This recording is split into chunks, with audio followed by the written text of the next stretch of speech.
네, 자녀 경제 교육에 신경 쓰시는 부모님들 많으시죠. 과거에는 자녀들에게 이제 통장을 많이 만들어줬는데 요즘에는 이제 주식 계좌를 만들어서 직접 투자해주는 분들이 또 늘었다고 합니다. 네, 그런데 자칫하면 자녀에게 만들어준 주식 계좌 때문에 세금 폭탄을 맞을 수도 있다고 하는데요. 어떤 내용인지 함께 알아보겠습니다. 모처럼 정의원 변호사 자리했습니다. 어서 오세요. 어서 오세요.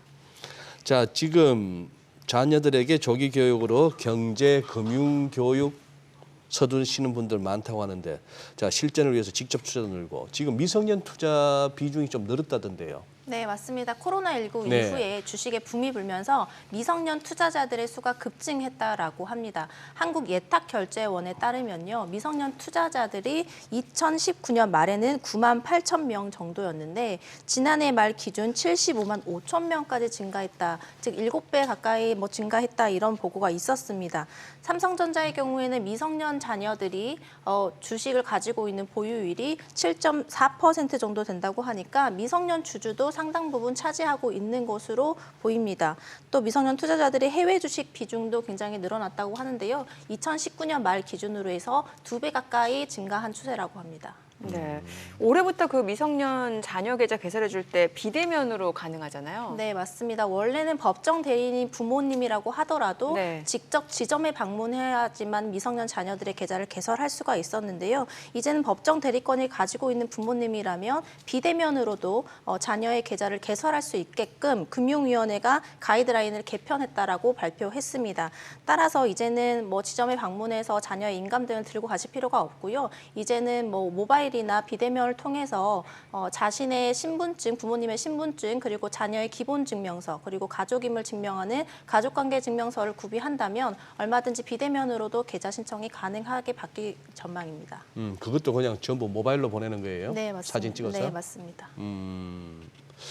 근데 아까 변호사님, 아까 그만큼 이제 미성년 계좌가 늘었는데 저걸 갖다가 그 미성년들이 다 직접 투자한다기보다도 명의는 그렇게 됐지만 부모님들이 또 투자하는 계좌도 좀 상당수 있다고 보는 게 맞겠죠. 네, 결국에는 미성년자들은 경제활동을 하는 비중이 거의 없다고 봐야 네, 되기 때문에 네. 결국에는 미성년자의 계좌의 수가 증가했다, 투자자가 증가했다, 이것은 그만큼 부모님들의 미성년 자녀들에 대한 주식 증여가 늘어났다, 그렇죠. 이렇게 해석할 수도 있을 것 같습니다. 그러니까. 예. 따라서 지금 자녀의 어릴 적부터 교육을 위해서 혹은 네. 자녀가 성년이 되었을 때 어떤 경제적 기반을 위해서 주식을 증여하시는 분들 굉장히 많은 것으로 네. 보이는데요. 이분들 우리나라 상속세와 증여세법에서 대해서는 어느 정도 숙지를 좀 하고 계셔야 됩니다. 현행법상으로는 미성년 자녀에게 10년간 총 2천만 원까지 증여를 할 수가 있는데 이 증여를 할 수 있다는 건 증여세 부담 없이 증여가 가능하다, 네네. 이 말씀입니다. 그래서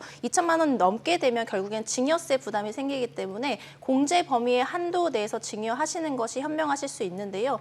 이렇게 생각해 보면 결국엔 자녀가 태어났을 때부터 10살까지 2천만 원의 주식을 매입해 주시고 그 다음 또 10년 텀에서 20살까지 또 총 2천만 원의 주식을 증여해 주신다면 10년마다? 네, 네, 10년. 맞습니다. 네. 그러면 각각 네. 10년씩 2천만 원씩 증여해 주시면 4천만 원어치의 주식을 총 자녀에게 선물해 주실 수가 있는 셈인 것이죠. 이 경우에는 증여세 부담 없이 증여가 그렇죠. 가능하기 때문에 공제 한도 알고 계시면 조금 바람직할 것 저 같습니다. 주식이 확 늘어서 그러면 들어간 돈은 4천만 원인데 2천인데 저게 8천 되면요.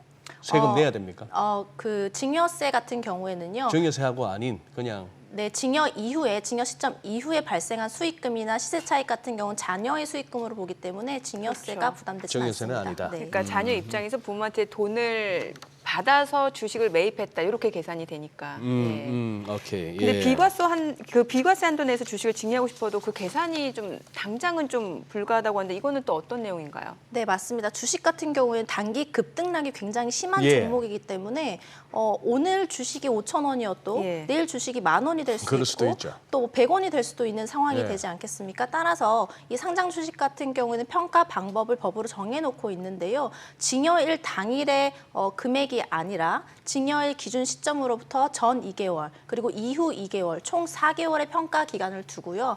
여기서 종가의 평균 가액을 총 그 증여세의 평가 가액으로 계산을 하고 있습니다. 따라서 내가 오늘 증여를 했다라고 하더라도 2개월 뒤가 지나서야 내가 얼마 원치의 증여를 했는지를 정확하게 알 수가 있는 것이죠. 아, 그러면 그래요? 이렇게 생각하실 수 있을 것 같습니다. 제가 지금 이 시점에 증여세 공제 범위 한도를 계산해서 증여를 했는데 네. 2개월을 지났더니 이 주식이 너무 오르는 예, 바람에 뭐 예. 그 금액을 초과했다. 아. 이 경우에 어떻게 하느냐, 예상 가능성이 너무 떨어지는 건 아니냐 이렇게 생각하실 수 있는데 예. 증여세 신고 기한이 3개월이거든요. 그 3개월 이내에 증여하신 것을 다시 반환받으시면 애초부터 증여가 없던 것으로 되기 때문에 만약에 내가 생각했던 범위보다 더 많은 금액이 평가돼서 주식이 증여한 게 되었다 하시면 일정 부분 계산해서 반환받으시면 증여세 부담에서 좀 자유로워질 수가 있을 것 반환을 같습니다. 받는다는 얘기는 그 아들 명의로 했던 그 주식 계좌에서 돈 빼란 얘기예요? 그렇습니다. 아, 주식 다시 반환 받으시면 됩니다. 근데 이게 저기 뭡니까? 이제 증여 관련해서 이제 세금이 나오니까 이런 질문이 나오게 되는데 부모님 대신 자기가 투자했다라고 하면 이거는 증여가 아닐 수도 있는 거 아니에요? 네, 맞습니다. 결국엔 차명 투자라고 볼 수도 아, 차명 있겠는데요. 투자가 되나? 이 차명 투자의 문제가 굉장히 네. 요즘에 좀 화두가 되는 것이 예. 실제로 얼마 전에 아버지로부터 10억 원 가량의 돈을 아들 계좌로 입금했고 아들이 그 돈으로 바이오 주식을 매수를 했는데 네. 이것이 문제가 된 사례가 좀 있었습니다.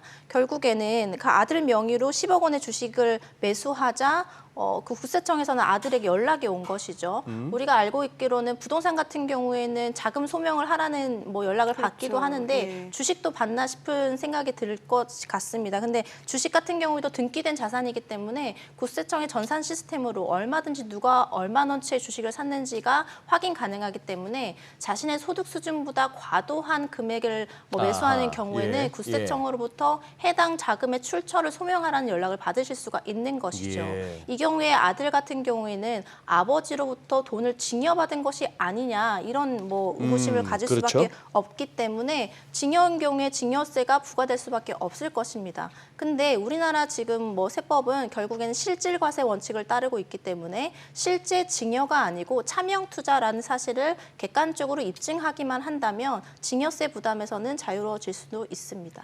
지금 차명 예. 지금 아버지가 지금 이 케이스는 지금 아버지가 차명 거래를 한 거예요? 그렇죠. 아버지가 자신의 명의로 투자를 하지 않고 아들 아들의 명의로? 명의로 투자를 했기 때문에 아들 입장에선 내가 증여받은 것이 아니고 예. 아버지의 돈으로 아버지가 주식을 내 명의로 매수한 것이다. 이 사실을 입증해야 되는 것이죠. 그러니까 아빠가 고령이니까 아들이 좀 젊고 하니까 좀 더 편하게 맞습니다. 직접 투자를 해줬다 이거죠. 예.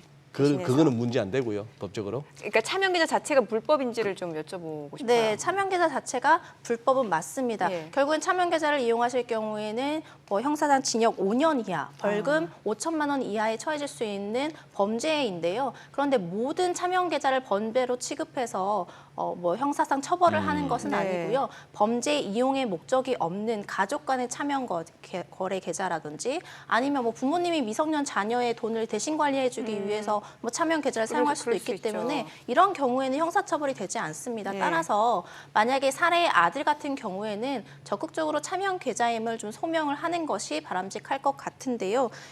입증이 현실적으로 뭐 쉽지만은 않습니다. 왜냐하면 일단은 돈이 왔기 때문에 이 돈 네. 온 것에 대해서는 일반적으로 증여로 추정이 되는 것이라서 뭐 이것이 차명 계좌였다는 사실을 뭐 문서로나 녹취로나 다른 기타 여러 가지 정황으로 남겨둬야 되는 입증상 부담을 증여받은 아들이 직접 지기 때문에 사전에 만약에 차명 계좌를 통해서 투자를 하시는 경우에는 이게 가족 간의 차명 투자이다라는 사실을 뭐 나타낼 수 있는 문서를 만들어 놓는 것도 하나의 방법이 될 수 있겠습니다. 아니면 전화를 녹음하든지 해야겠네요. 네, 맞습니다. 네네. 사실 이게 차명 계좌로 인정이 되느냐 안 되느냐에 따라서도 세금 자체도 달라진다면서요. 네, 맞습니다. 아까 말씀드렸던 그 사례에서 아들은 차명 계좌임을 적극적으로 입증을 했는데도 불구하고 결국엔 증여세 2.2억 원을 부과받았거든요. 아. 그 이유는 이 아들이 자신이 그 계좌를 가지고 있는 투자 수익금을 자신이 소비한 것이 계좌 조사를 계좌를 통해서 드러난 것이죠. 그래서 인출해서 따라서 썼군요. 네, 맞습니다. 구세청 입장에서는 네. 해당 계좌는 차명 계좌가 아니고 아들이 집에 관리하고 있는 계좌다 이렇게 봐서 증여세를 부과했습니다. 그럼 만약에 이런 뭐 투자 수익금 사용하지 않았고 차명 계좌는 사실은 입증을 받았다라고 하면 아무런 세금을 내지 않느냐? 뭐 그렇지는 않습니다. 우리나라 같은 경우에는 결국에는 아버지는 비실명으로 자신의 자산을 투자한 그렇죠. 것이기 때문에 우리나라에서는 비실명 자산에 대해서 금융소득이 발생하면 예를 들어 배당금이나 뭐 예. 이자가 발생한다면 이 배당금이나 이자에 대해서 90%까지 세금을 부과하고 와. 있습니다. 그래서 비실명 자산으로 보아서 배당소득이나 이자소득의 90%의 세금을 부과하고 지방소득세까지 포함하면 99%를 징수하기 때문에 어찌됐든 차명투자라고 하면 증여세든 소득세이든 내긴 내셔야 한다는 점 알고 계셔야겠습니다. 기본적으로 이 변호사님, 나 돈 벌면서 세금 냈어요. 뭐 사업소득이 됐건 뭐 근로소득이 됐건 세금 냈는데 그걸 뭐 아들이든 부인이든 이렇게 주고 거기다 또 세금을 내야 돼요? 네, 그러니까 이거 이중과세 아니냐 말입니다. 이거는 좀 다른 시간에 다른 논의를 해봐야 될 것 같아요. 한번 넘어가고 네, 네. 지금 증여세보다는 그러면 차명 계좌라는 걸 갖다 입증하라. 네. 그렇게 차라리 이자하고 배당 소득에 대해서 그냥 뭐 세금 내는 게 낫다 이 말씀이잖아요. 네네. 그것만 알면 다 됩니까 그러면? 차명 계좌를 사용한다는 네. 것은 결국에는 우리가 역으로 생각했을 때 왜 차명 계좌를 사용하실까를 생각해 보면 좋을 예. 것 같은데요. 네. 결국에는 조세 회피의 목적으로 차명 계좌를 사용하는 사례가 굉장히 많기 때문에 이걸 구세청 입장에서는 좀 규제가 필요합니다. 그래요? 따라서 네. 차명 계좌임을 밝혔다고 하더라도 이 차명 계좌가 조세 회피의 목적으로 사용되지 않았음까지 입증을 해야만 증여세를 부담하지 않게 되는데요. 만약에 이를 입증하지 못했다라고 하면 실질적으로 증여가 아니라고 하더라도 증여 의제하여서 증여로 보고 증여세를 부과하게 됩니다. 따라서 예를 들면 그 사례에서 아버지의 경우에 10억 원을 아들에게 입금시켜주고 아들 명의로 투자를 했는데요. 이 아버지가 알고 봤더니 굉장히 많은 금융소득을 발생하시는 분이었고 예. 연간 뭐 2천만 원 이상의 금융소득이 발생하시는 분이어서 자신의 명의로 투자할 경우에 나중에 세금을 낼 때 종합과세가 되면서 세금이 더 많이 그렇죠. 늘어날 가능성이 있지 예. 않겠습니까? 이런 것들을 피하기 위해서 아들 명의로 투자를 했다면 이것은 조세 회피의 목적이 있는 그렇죠. 명의 신탁이기 때문에 이 경우에는 증여로 의제하여서 증여세를 부과하고 있습니다. 또 이게 조세 회피 목적이 없다라는 것까지 소명을 해야 네, 되네요. 맞습니다. 예. 그럼 마지막으로 이제 자녀에게 좀 금융자산을 증여하고 싶다 할 때 좀 알아두면 좋을 정보 어떤 것들이 있을까요? 네, 꼭 당부드리고 예. 싶은 말은요. 증여 신고를 꼭 하셔야 된다는 것입니다. 비과세도. 네, 맞습니다. 왜냐하면 우리가 결국에는 뭐 10년 내에 2천만 원 한도 내에서 증여가 이루어졌다면 증여세가 발생하지 않기 때문에 신고하지 않아도 되겠지라고 생각하실 수 있을 것 같습니다. 그런데 금융자산 같은 경우, 특히 주식 같은 경우에는 추후에 뭐 시세 차익이 발생할 수도 그러니까. 있는 것이고 네. 배당금이 그렇죠. 발생할 수도 있는 것인데 만약에 증여 신고를 제때 하지 않으셨다면 추후에 이것을 얼마까지 증여를 했는지를 입증하기가 곤란한 경우가 생기거든요. 예. 그럼 2천만 원을 내가 증여했지만 나중에 배당소득까지 합쳐서 뭐 2,500만 원이 되었다. 자녀가 성인이 되어서. 그러면 국세청에서는 2,500만 원 전부를 증여로 보고 증여세를 부과할 수 있는 것입니다. 왜냐하면 신고한 내역이 없었기 때문에. 따라서 비과세가 된다고 하더라도 공제 범위 내라고 하더라도 반드시 증여 신고하시는 것이 바람직하다는 거 알고 계셔야 될 것 같고요.